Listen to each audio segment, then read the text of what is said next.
Imagine meeting someone online who thinks like you, speaks like you, feels exactly the way you do. They understand your struggles, your values, even your sense of humor. It feels rare. It feels real. It feels perfect. But what if I told you they don't understand you? They're studying you, and everything you're feeling right now is being engineered.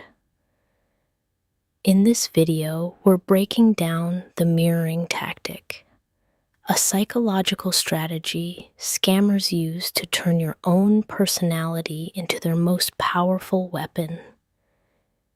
If you've ever connected with someone online or you're talking to someone right now, you need to watch this until the end. Subscribe, because here we don't just expose scams. We teach you how to see through them. Sarah is 34. She's smart, emotionally aware, and independent. The kind of person who believes she could never fall for something like a scam. One night, she meets someone online. His name is Daniel. At first, it's nothing unusual, casual conversation, light jokes, the kind of small talk you forget the next day. But then something shifts. Daniel says something that makes her pause. I like how deeply you think about things. Most people don't. It's not a generic compliment. It's specific. It feels personal. And more importantly, it feels true. For the first time in a while, Sarah feels like someone actually sees her. Over the next few days, that feeling grows stronger.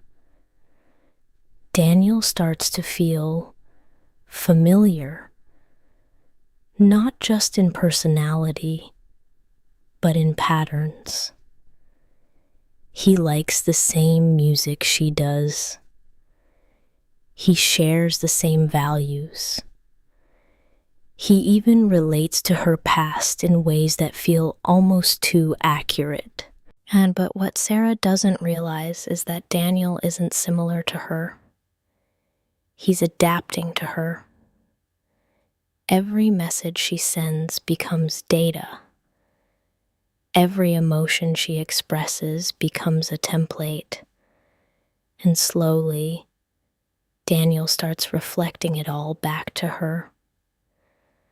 When Sarah says, I feel emotionally drained sometimes, like I overthink everything, Daniel responds the next day with, I get that too. The emotional drain, the overthinking, it's exhausting.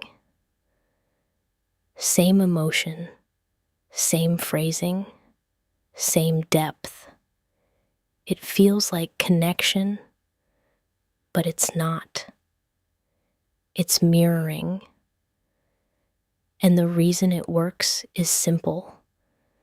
The human brain is wired to trust what feels familiar. When someone feels like you, your brain lowers its defenses. You open up faster. You trust deeper. You connect quicker. But Daniel isn't building a real connection. He's building the illusion of one. Because this goes deeper than shared interests. He's not just copying what Sarah says.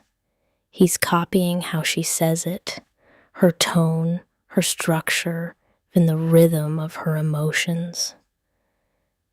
At one point, Sarah writes, I think people hide who they really are behind emotional walls.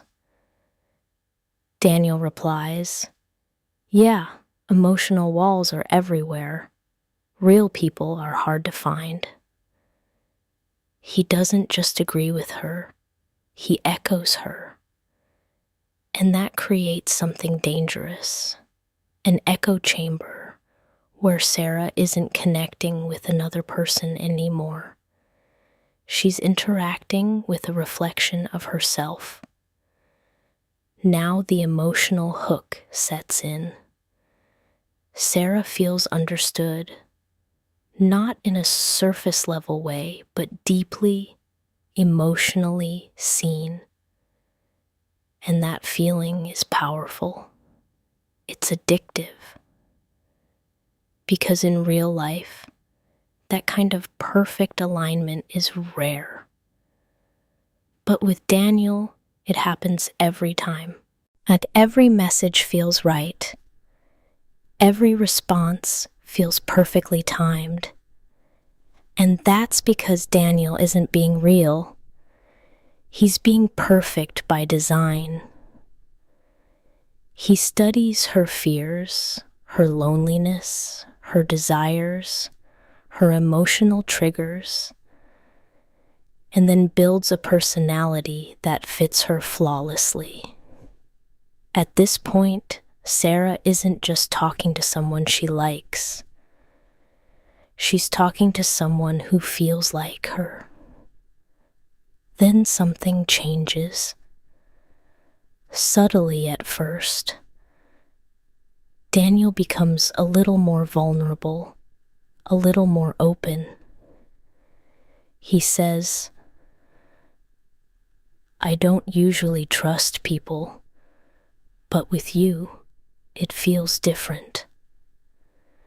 And instantly, Sarah feels closer to him, because that's exactly how she feels too. But this isn't a coincidence. This is calibration. Daniel has aligned himself perfectly with her emotional state. And now, without her realizing it, he has control.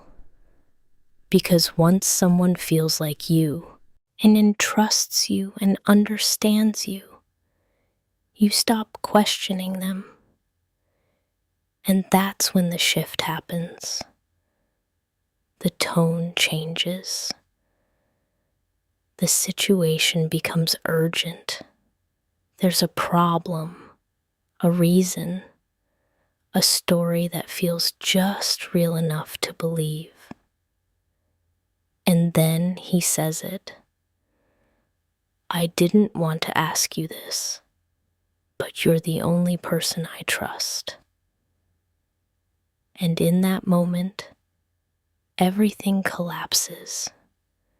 Because Sarah isn't just helping someone anymore.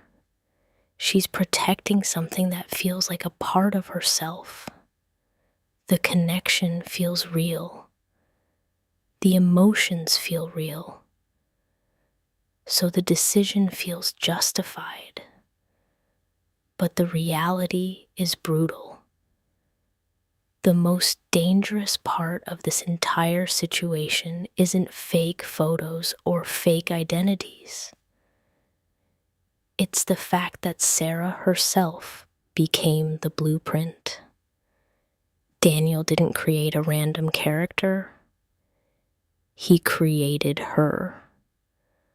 A version of her that was designed to earn her trust, bypass her logic, and slowly dismantle her defenses from the inside. This is what makes mirroring so powerful. It doesn't attack you from the outside. It works from within. It uses your own personality, your own language, your own emotions against you. And the scariest part is how easy it is to miss. Because it doesn't feel like manipulation. It feels like connection. It feels like chemistry. It feels like you've finally found someone who understands you without explanation. But real people aren't perfect mirrors. Real people disagree. They misunderstand. They have differences.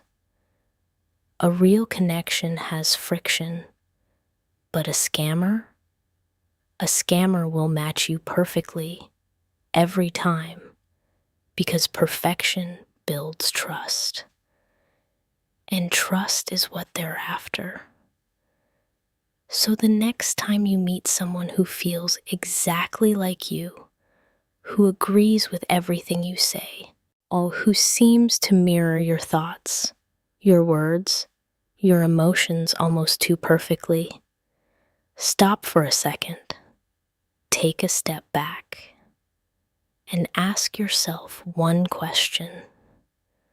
Are you connecting with a real person, or are you just looking at your own reflection? Because once you can see the mirror, it loses its power. If this changed the way you see online connections, share it. Because someone out there right now isn't talking to a soulmate. They're talking to a strategy. Subscribe for more. Because here we don't just break down scams. We break down the psychology behind them.